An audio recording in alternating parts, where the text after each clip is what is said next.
system, as well as how you can complete those searches for stats. I am going to send a sign-in through the chat here. And the sign-in, of course, is for CE credit. If you're just here for the information, we love to have you no matter what your reason for being here is. And you won't need to sign in or be on video or anything like that. If you are here for CE credit, you will need to be on video and have your full name in your Zoom profile. So give me just a moment to send a chat here with the link to that document.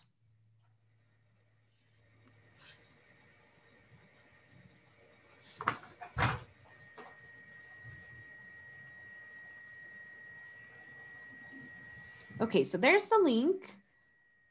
And remember, for CE credit, we'll need your video and your full name, as well as your signature. I'm also going to be giving 3 code words throughout the class that'll have you email to me at the end.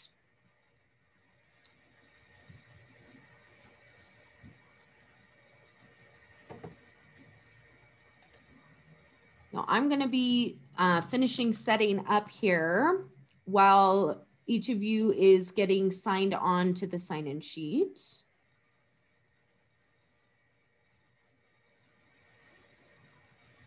I normally give myself something like 5 to 10 minutes before the start of class, but I'm actually coming here straight from another training. So bear with me here.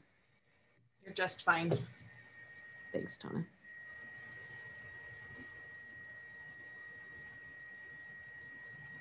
Okay, I see folks hopping in.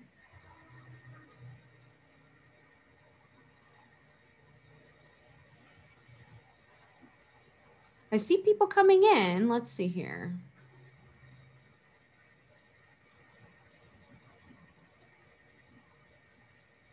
There we go. I need to give you guys editing status.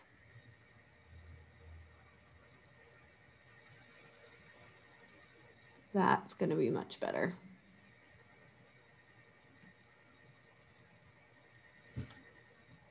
All right, I'm going to share my screen and we're going to get started.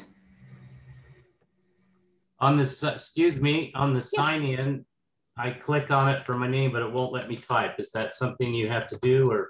It should be allowing you now. So I just it was something I had to do. Sorry about that, Dennis. I got it now. Thank you. Perfect. Thanks, everyone. Okay, so we are on the dashboard of the MLS. A little bit of stats actually begins here, but we also, of course, will be spending the majority of our time under the statistics tab. That's really where the stats are going to come together and where we will be doing the bulk of our work. That said, for about a year, we had a banner at the top of your MLS dashboard that led to the MLS's COVID-19 website. Now, that particular website is still available under the support center of the MLS, which, by the way, is where you'll find all kinds of content on the MLS system. So if you go to help and then support center, we have our COVID-19 resource pages here. But the most helpful aspect of the COVID-19 website by far were the statistics you could find there. So I highly recommend that you get familiar with those statistics tools. I'm happy to say that they are now found under the statistics tab with the new link called market analysis. So rather than accessing it from the dashboard, which is what you might have done in the past, you can access it through market analysis. The other statistics thing I want to mention on the dashboard is this market statistics widget. You may or may not see it as the primary widget on your own dashboard because these can be customized. I'm moving them around. I've prioritized recent property searches instead. But I myself really like the market statistics widget at the top of the page because it's important to me to see the market activity every time I log into the MLS. And that's what the widgets are for. You get to decide what you can see and access when you yourself log into the MLS system. The very first thing, I like the statistics because I get to see a month's worth of activity in the state of Utah. And over time, I start to build an understanding of how the average days on market is changing, average list price, average sold price, number of sales, and so on. You can, of course, limit this down a little bit, maybe choose a county to look in, even switch from the residential property class to something else. But that's how you can sort of use and engage with the market statistics. The market statistics widget. So let's go ahead and get started in the statistics dropdown. We're going to be going through each of these tools. Now, they are all focusing on somewhat similar information, primarily the sales inside the MLS, but each one of these tools is going to show you different relevant information. So every one of these tools is a little bit different. Now, it can be a little hard to remember which tool can do what. In fact, I've been training on the MLS statistics tools for years at this point. And what we are, I just noticed a message asking what's the attendance link to sign in. I sent it at 10:03. Hopefully you can see it in the chat. Chat me again if you're not able to see it. I've been teaching on the statistics tools for years, and I'll have agents or association staff reach out to me and say, I need to find X, Y, and Z. And I have to think pretty hard about which of these tools might be best to find that particular statistic. So I want to give you a resource before we start diving in, and that's also found under the support center of the MLS. You can get there through help, but you can also get there through this need help icon that recently appeared on your dashboard. What we are looking for is a statistics article. You'll find it under the statistics section, but you can also search for a keyword like statistics. The article is called Guide to the Statistical Reports. And what this will do is show every, let's see here. Okay, I'll send it to you. So what you can see here is every statistics tool. It's going to break it down to what the report can be used for, which is going to help you understand how they're different from each other. Then you're going to see the property classes that can be searched for. Some tools will only show residential, while others can be used to look at multi-unit sales and land sales and so on. And finally, it's also going to show you what years can be searched for in that statistic. I'd love to say that every statistics tool goes back to 1996 when the MLS started collecting listings online. But the truth is some statistics tools are only available back to a certain date because that's when we started collecting that particular piece of information. So just keep that in mind. But this particular report, one more time, called Guide to the Statistical Reports, is really going to be a tremendous resource. If I had a handout to give in class, this would be it. So let's open market analysis.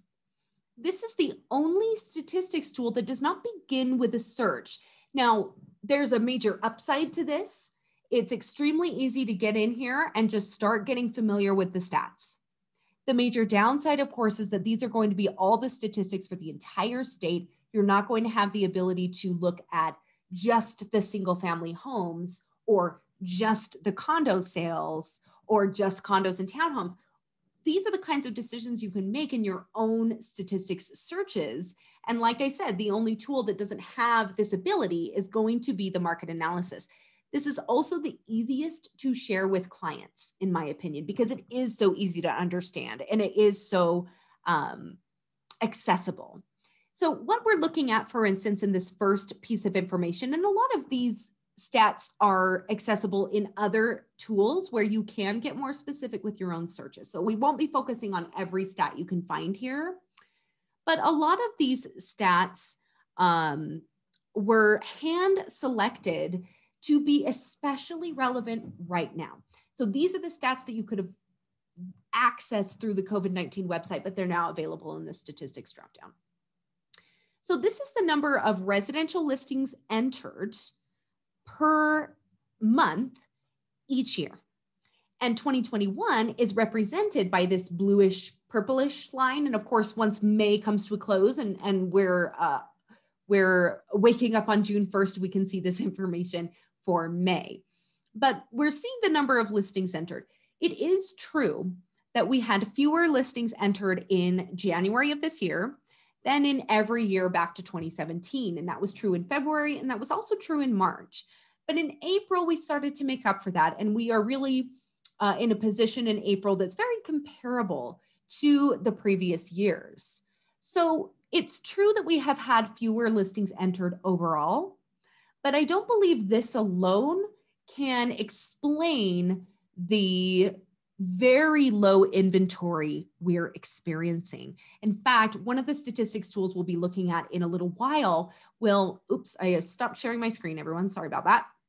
One of the statistics tools we'll be looking at in a little while is actually going to help us understand how the active listings on a day-to-day basis are different from what they were on the exact same days the previous year. Let's look at those active listings here in the market analysis. We are looking now at active listings on an average number each and every day. So this much more accurately represents what I was discussing, which is this lessening of inventory that is really distinct. And it can't be explained away alone by fewer listings coming onto the market, certainly in part, but not entirely. It looks like it really started sometime in May of last year. So exactly a year ago, we started underperforming continually in number of active listings in the MLS. And this year has remained pretty constantly right above the 2,000 mark. I mean, barely above 2,000 listings. If we compare that to the best year going back to 2017, that would be 2019 with 9,000 active listings on average each day in May, compared with May of this year so far, which has barely 2,500. So just keep that in mind. We're really dealing with a different marketplace than we were even just last year and the year before that. So that is market analysis. Let's move on to something that is a little bit more difficult and does begin with a search. I'm happy to say this is the most difficult report of them all. So the reason I'm happy to say that is because if the absorption report stumps you in your own time, I'm going to do my very best to break this down to the most relevant, important aspects and help you read it on your own. But if it's a little beyond you, if it's not really something you want to get particularly familiar with, especially because it's not a report that I necessarily recommend sharing with clients, the other reports are going to be really valuable and much easier to understand. But if we open the absorption report, you'll notice it begins with a search. So unlike market analysis, it's going to start with the search page. This is how you can make sure the stats you're looking at are relevant to you and your clients. So you could choose a price point. Maybe you are primarily working with clients that are either shopping or listing for something like 500 to 600,000. You could enter that list price range in order to find stats that are most relevant to that market. You can, of course, search location. You can do something more broad like the city, zip code, or county, but you can, of course, also use the map. Just like you can with your searches for individual listings, you can use the map to search for aggregate collections of data. You can specify property type and style. You can look at a specific number of bedrooms. You can look at the stats for properties that are yet to be built or currently under construction, or you could do the opposite and actually exclude under construction and to be built from your results. So once you have selected your search criteria, and because we've got folks tuning in today from all over the state, I'm going to keep this broad and we'll just stick with our state of Utah search criteria. I'm going to view our results. And at the top will be a yellow bar explaining exactly what you're looking at. This is really helpful when you do more than one statistics search. If you are looking at all of Utah, you might use New Tab to also look at just the county you're working in.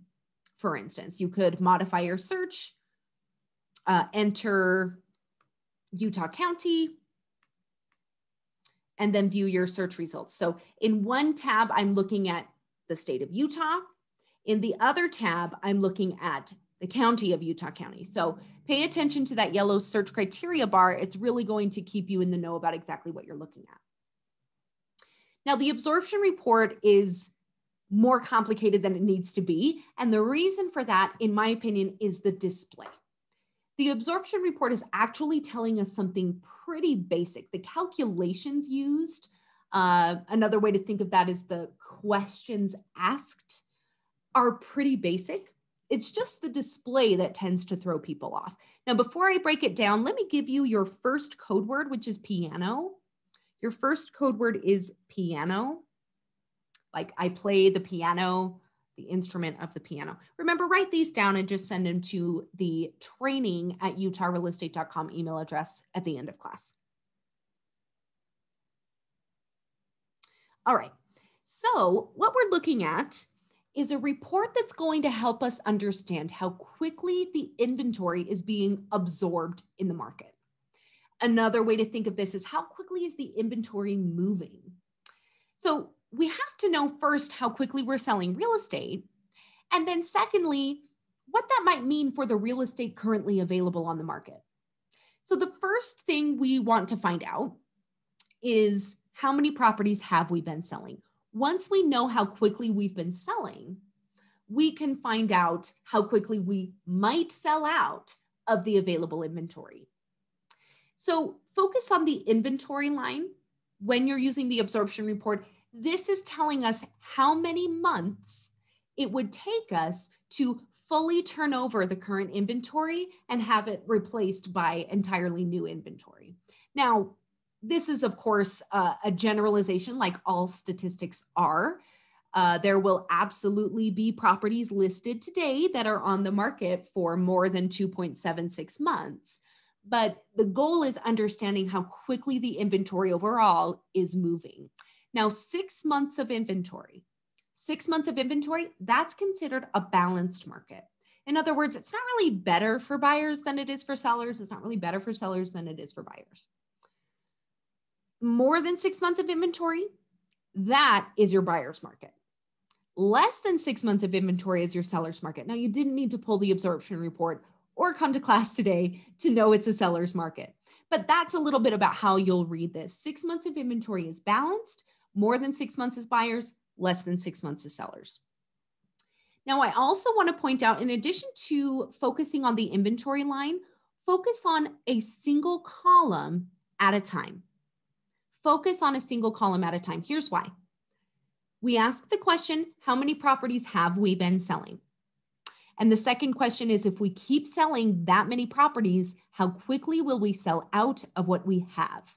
So if we just look at column 1, this 2 months column, in the last 2 months in Utah, 7,895 residential properties have sold. That means we're selling something just shy of 4,000 each month. So 3,947 and a half properties are what we're selling each month if we look at the last 2 months of sales activity.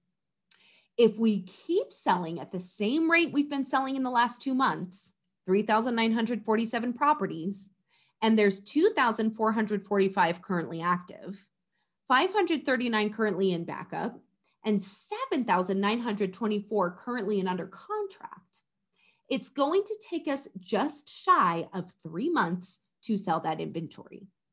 So the only difference between the 2 month column and the 3 month column is that in the 3 month column, we're asking if we keep selling real estate as quickly as we've sold it in the last 3 months, how quickly will we sell out of what we have?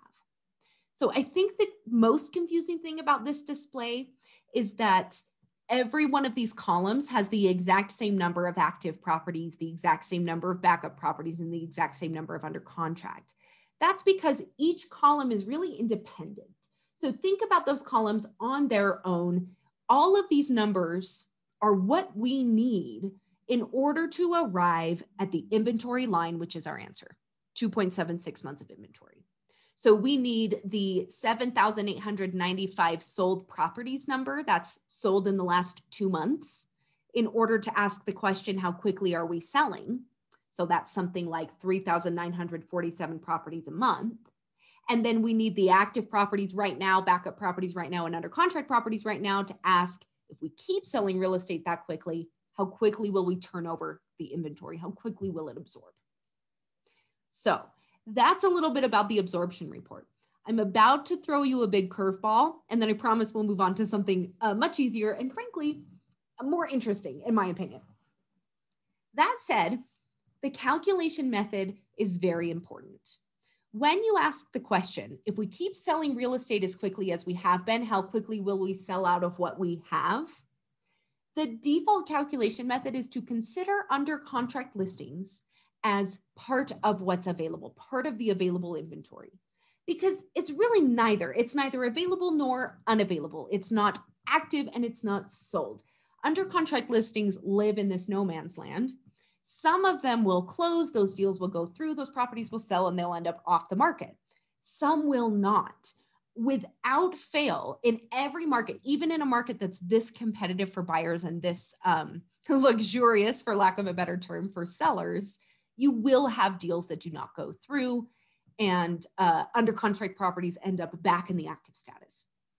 That said, I believe in most marketplaces, in most market circumstances, the majority of under contract deals do go through, especially when you're dealing with the seller's market. If it were more of a buyer's market, that might be a little bit different. But certainly in these cases, most under contract properties are going to close. Those deals are going to go through. So I would probably change your calculation method to include under contract with sold. Watch what happens when I switch. Watch the inventory line.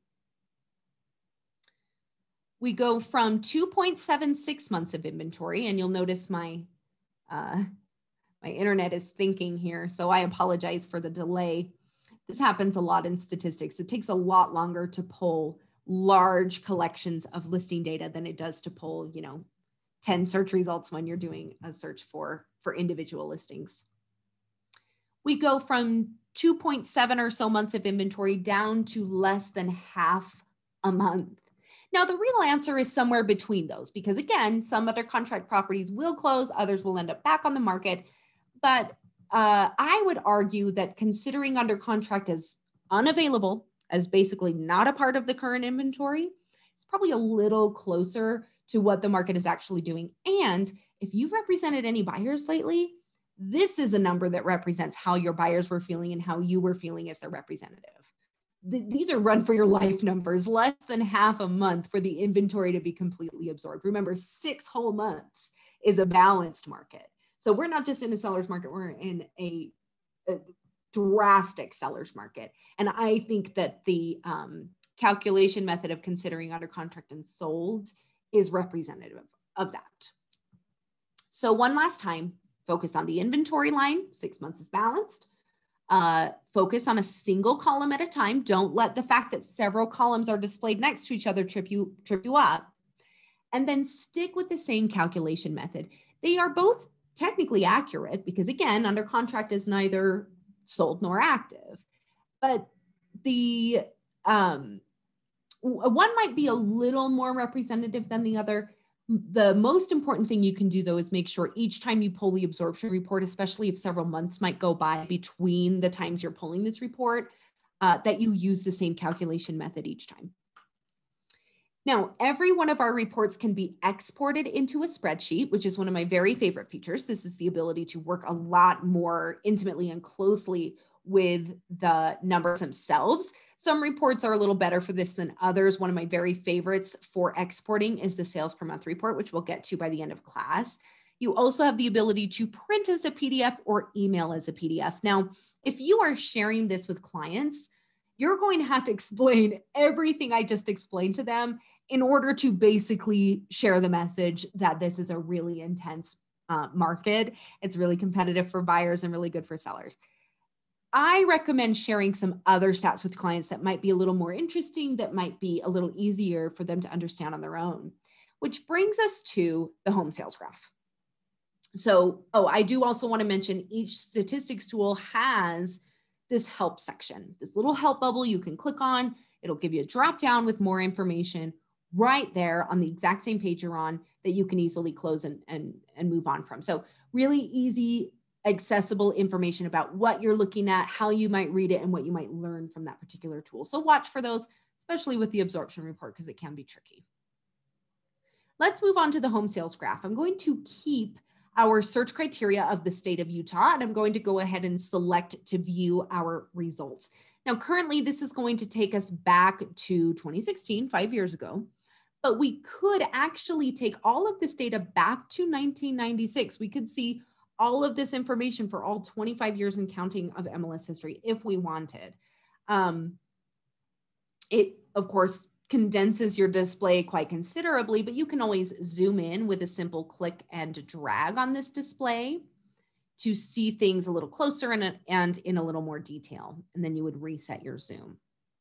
Now, what we're seeing here is the median sold price in blue, the total number of homes sold in black, and the total number of homes listed in green. Now, I want to focus on median sold price just for a moment here. This, again, is all of the residential sales in Utah for every quarter. So the first quarter of 2016, the median sold price for residential homes in Utah was $232,000. Another way to say that is that half of the properties that sold in the first quarter of 2016, so January, February, March 2016, half of the properties that sold in that 3-month period sold for less than $232,000. Fast forward 5 years, and that number is $390,000. And I wouldn't be one bit surprised if the second quarter of this year closed at $400,000. We'll have to see. I highly recommend revisiting this particular statistic at the beginning of each quarter to see the most recent quarter's information. So that's median, but each of our statistics tools can be switched from a median view to an average view. Now, they are both accurate. They are just different. They are equally valid ways of looking at the same data. The easiest way to describe the difference between the two is to take a step back from looking at every sale in Utah for the last 5 years and imagine instead one neighborhood that has had 10 sales in the last year. If you were to get the median sold price for those 10 sales in that one neighborhood, you would take the actual sales prices from the smallest number to the highest, or the highest to the smallest, depending, and you would split it right down the middle, just like the median in a road.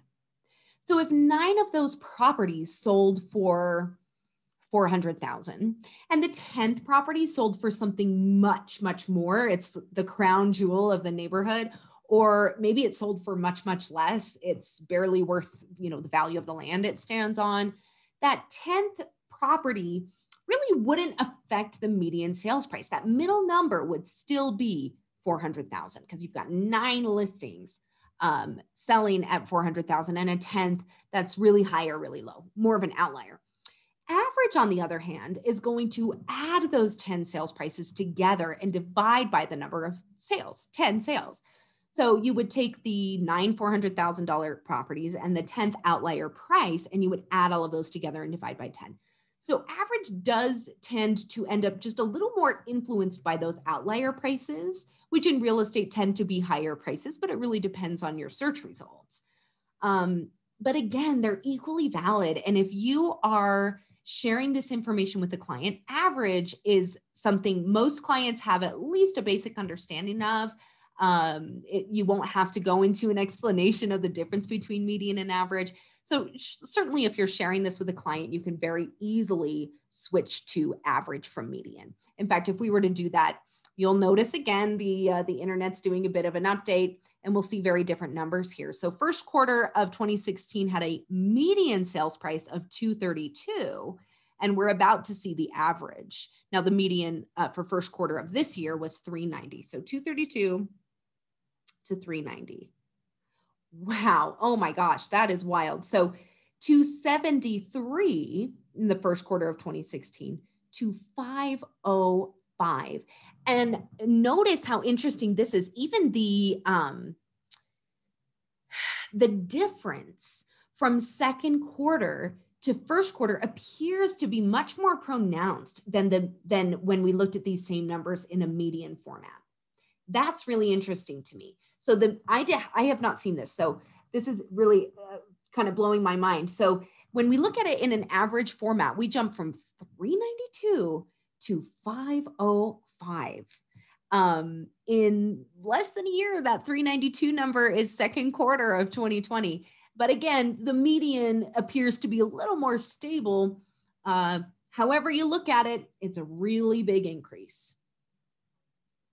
Now, let's look at total number of sales and listings, because this, of course, is really interesting as well.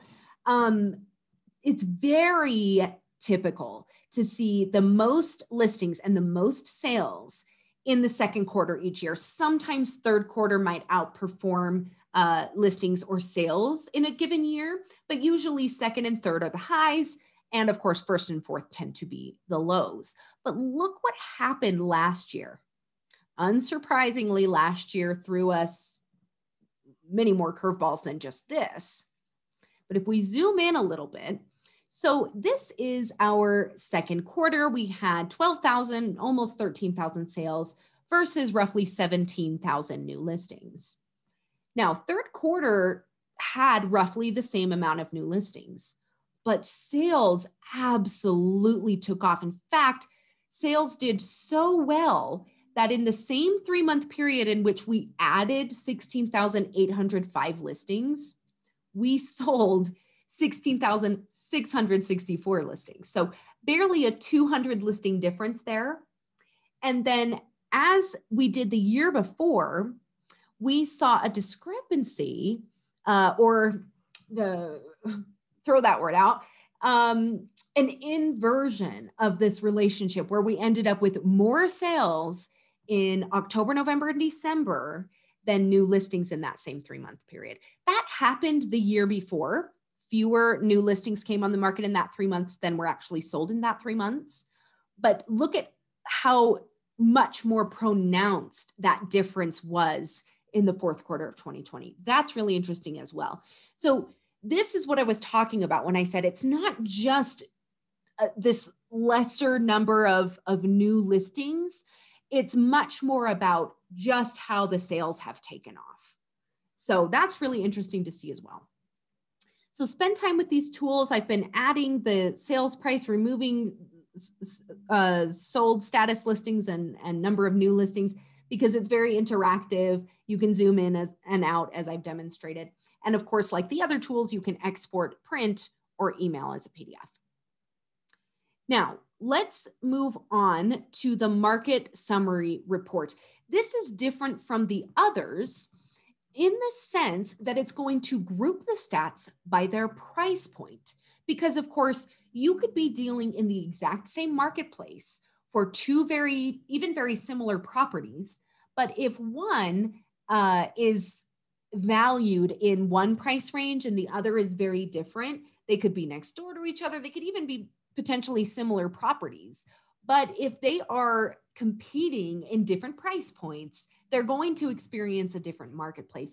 And that's usually more true than it is right now. These stats are really interesting in this particular market. So what I'm going to do is just look at 90 days worth of data. I don't know why. I wish I had an answer for you, but the market summary report, this search page, is the only search page in the entire MLS that defaults to every year in the history of the MLS when you complete your search. So if you want the most relevant information, I highly recommend that you choose a time frame, which is what I did. And I chose 90 days. Let's see here. Ooh, great question from the group. Is there a way to see if these sold were new construction? Or how does that factor in, given that builders don't have much of their inventory on the MLS? That is a terrific question. I recommend using the construction status search field. So if we use a new tab so that I don't lose my work, we're going to give this a second. You know what? I'm going to use a tab I already have open, and I'm going to go to the home sales graph. Use the search fields of construction status. You can specify if you just want to look at built standing properties. In fact, use new tab like I've been demonstrating. Do a search for the built standing properties with your other search criteria, whether it's location or what have you. Then use new tab and do the exact same search, but change from built standing to under construction and to be built, and see how they compare. So that's what I would recommend. That's a really good question. Let's scroll down to the bottom. I apologize for the scrolling. I know it's dizzying. While I'm doing this, I'll give you your second code word, which is baseball. My favorite sport is baseball. Baseball. Okay, now we're looking at sold status information. Across the top, we see a summary, just like the name of this report would suggest. And then down below, we see those similar stats, but broken down by price point. So number of sales, 11,461. The lowest sale price, 18,000. The highest, 13 million. The median price at 420 and the average at 534. Another really good example of how the two are different. Then you have median CDOM. This is telling us that of all 11,461 sales in Utah in the last 90 days, the median days on market was 5 days. That's regardless of price point. Now, of course, there were plenty of sales for listings that had been on the market for much longer than 5 days, but the median number falls at 5 days. We're not just in single digits. We're not at just 1 week. We're at 5 days. So CDOM is calculated from the day the property is made active in the MLS to the day it goes under contract. Now, the only difference or other circumstances that would come into play would be a property that was made active in the MLS and went under contract, let's say after 5 days. Then that deal fell through and it ended up back active again. That property would start counting from day 5. So days on market is tracking the actively marketed days of that property. Now, CDOM even goes one step further than DOM. So CDOM is just a little more complete than days on market is, because days on market is always looking at the individual listing number. Now, if one property is listed on the MLS and it sits and sits and sits for 90 days, and then the listing expires because it never sold, or the seller gets frustrated and finds new representation and cancels, whatever the case may be, when that property gets relisted immediately and has already been on the MLS for 90 days under a different list number, CDOM counts those additional days. So CDOM is going to group together multiple listings for the same property unless the property goes off market for 90 days. If it's not actively marketed at all for 90 days, it will reset. So that's the difference between DOM and CDOM. Either way, this is a crazy fast market. What I find so interesting is that in the last 90 days, the largest group of listings that sold, it looks like it was the group that fell between the sales price of $350 to $400, followed closely by the $400 to $450 group, and then the third largest group is the $300 to $350. So from $300 to $450 is really where most of the transactions are taking place, and that's where we would typically see the lowest days on market as well. What I find so fascinating about what's been going on in the MLS for the last 6 months or so, and I'm just pulling that number out of memory, so don't quote me on it because it's probably been going on a little longer than that, but at least for the last 6 months, we do not reach double digits as far as median CDOM until we reach the million plus price ranges. Now, again, this is aggregate information. There will absolutely be individual listings that sell and take a lot longer on the market than others. But the median numbers are so low repeatedly over and over again for every price point until we reach a million. I mean, it boggles the mind. It really does. It's very, very interesting. So that's your market summary report. And I apologize again for the scrolling. Let's move on to the quarterly comparison. this is going to be very similar to the home sales graph, but it's going to break it down into percentages. So percentage changes over time rather than more of a visual representation of those changes. It's also the only tool that's automatically going to open your results in a spreadsheet. Now, it will default to Excel, but of course, you could choose another program that, that you have, whatever the program is that would be applicable with your device.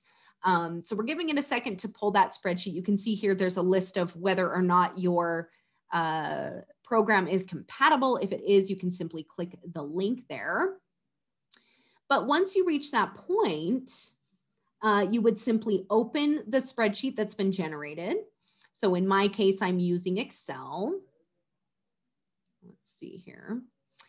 And from here, you can view each quarter.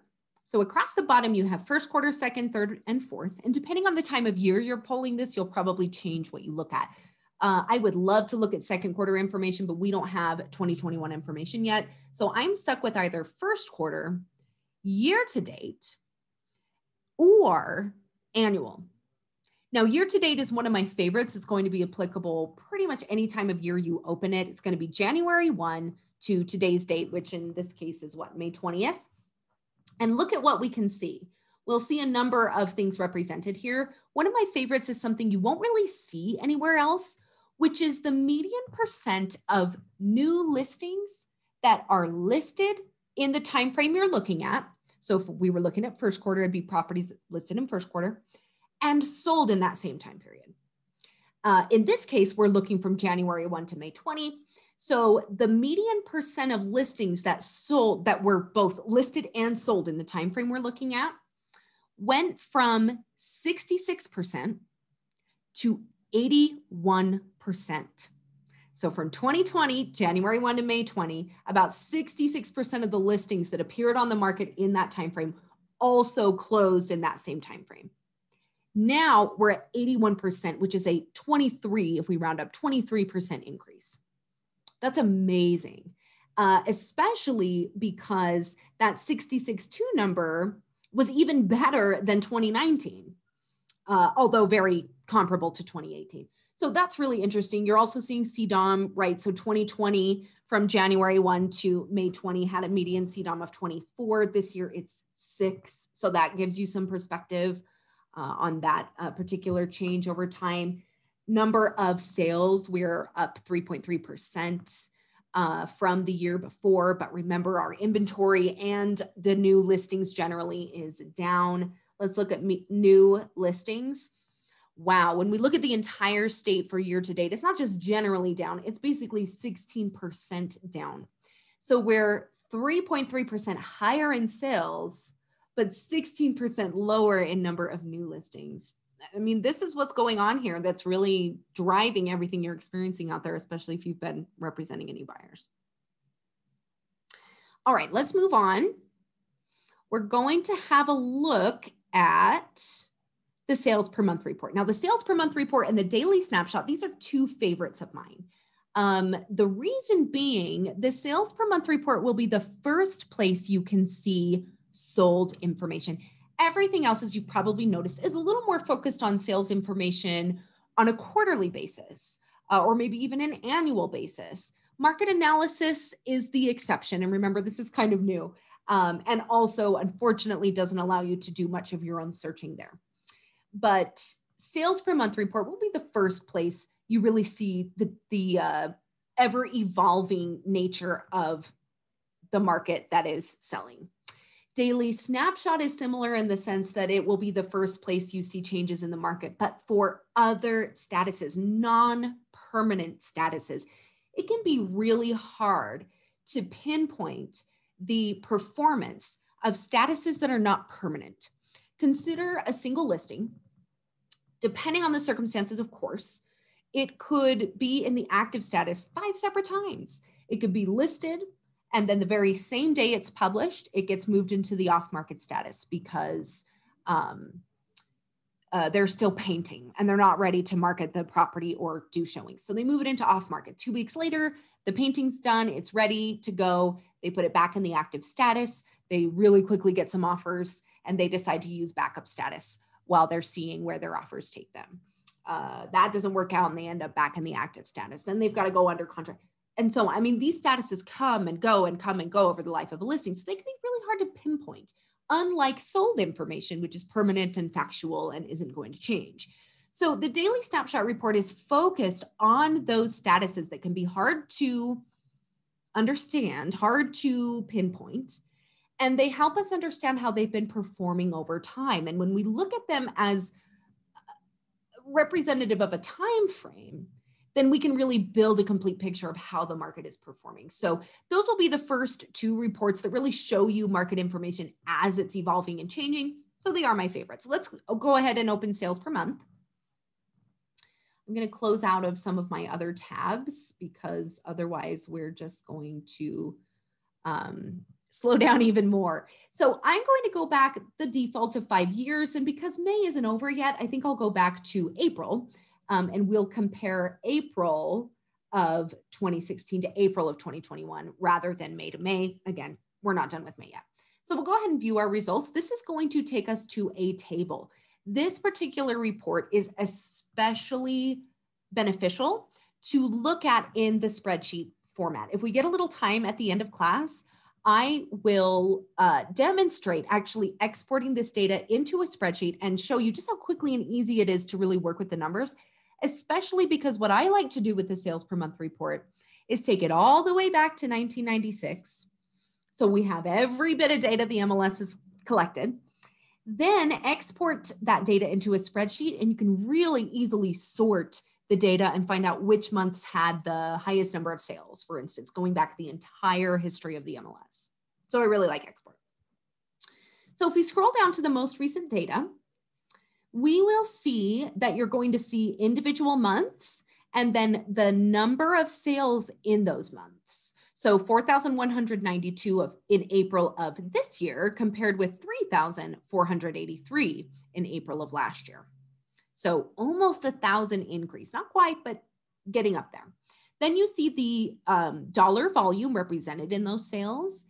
Then my favorite piece of information that we gather from the sales per month report, the median original list price for these 4,192 sales in the case of April of this year, the median original list price, then the median sold price, and how the two compare.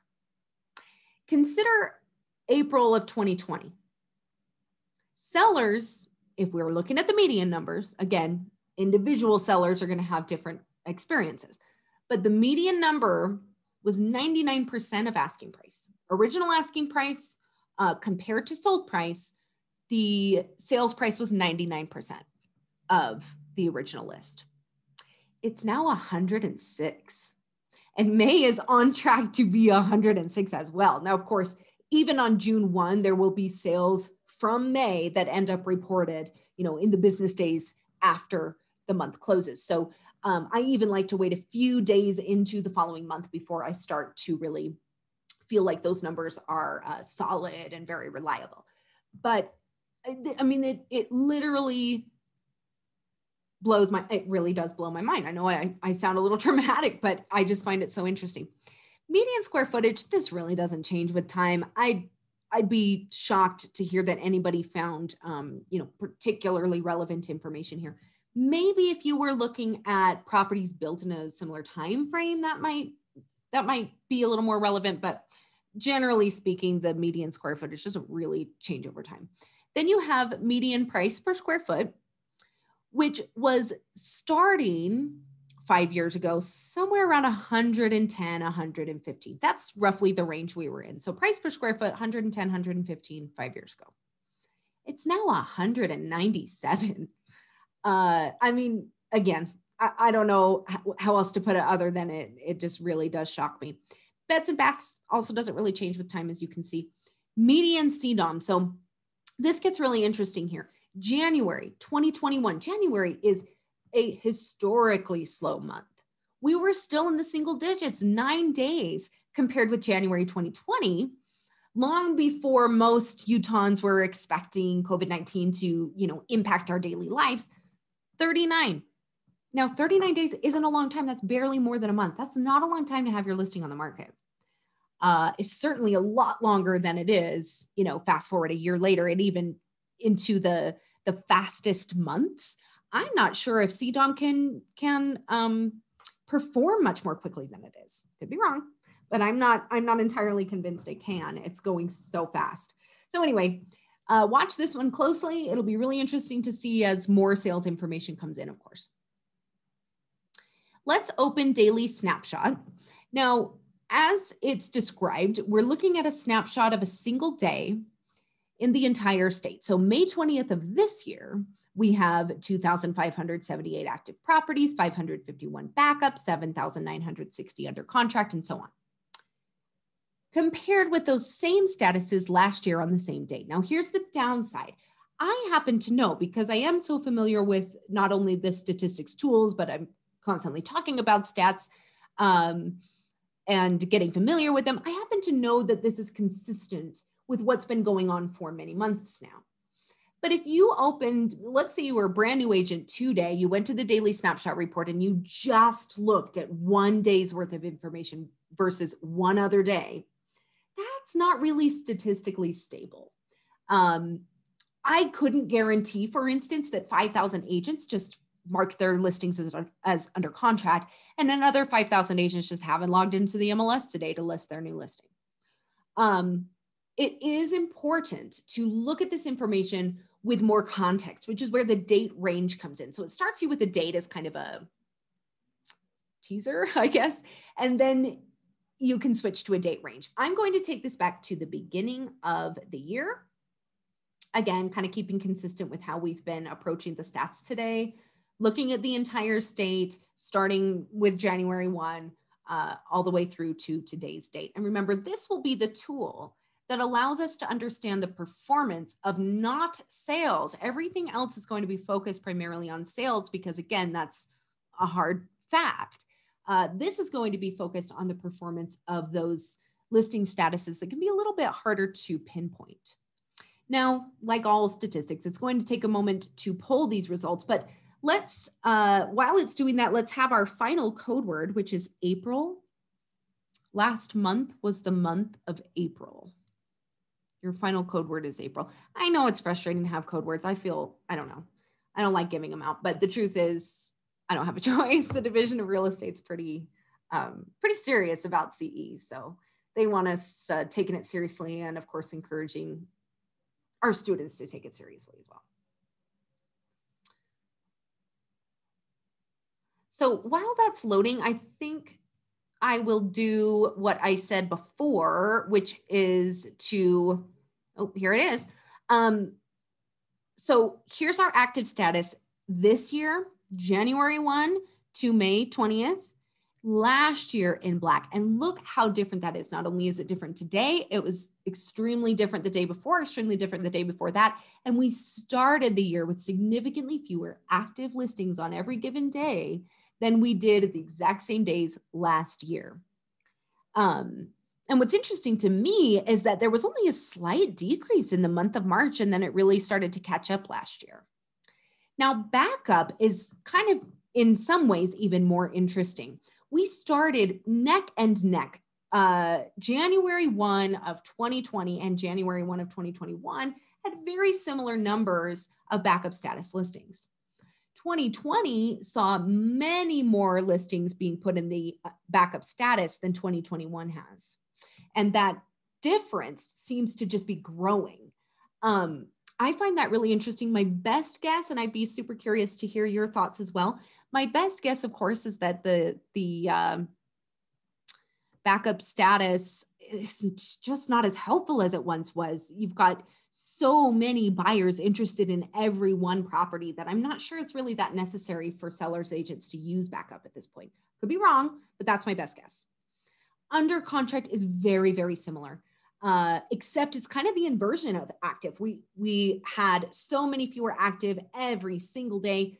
Now, if we look at under contract, we have so many more under contract every single day. And at some points, the difference was by, 2,000 listings or so. Really, really interesting to see. You'll also see withdrawn here, far fewer listings withdrawn from the market. And off market, same with off market status. Off market's really common and popular for those listings that might need a little more work before they list. Maybe this is indicating, again, I'm guessing at some of these things here. These are just my thoughts, and take from them what you will. Maybe that's because fewer sellers are feeling the need to make property improvements before they sell. You don't have to do much at all besides put a sign in the yard before those buyers start flocking. And of course, sellers agents are working extremely hard right now with all the offers coming in. But it's just really, really interesting to see why and how some of these things are changing. So I do want to take a quick moment to open that sales per month report, try to take it back to 1996. Hopefully we'll be successful. And then export it, because I want to show you what I mean by the value of that export option. By the way, please make sure you have entered your name on our sign-in, as well as collecting those code words, which you'll send to the email training@utahrealestate.com.